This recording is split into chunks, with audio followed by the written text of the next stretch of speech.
Welcome mga kabahay. Ayan, mag-unbox muna tayo ng Vivo V29e 5G.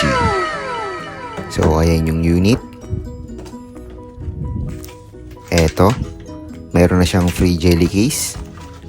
At ayan, counting mga documents. Meron na rin siyang USB Type-A na power adapter na kasama. At syempre, hindi mawawala dito yung kanyang cable na USB Type-C at USB Type-A. Meron din siyang pa-heart-heart na ejector pin. At ayan na nga mga kabahay, bubuksan na natin yung unit.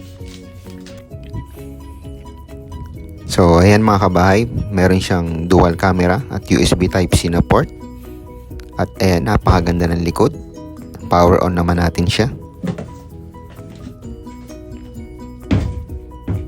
Ayan, napakalinaw mga kabahay.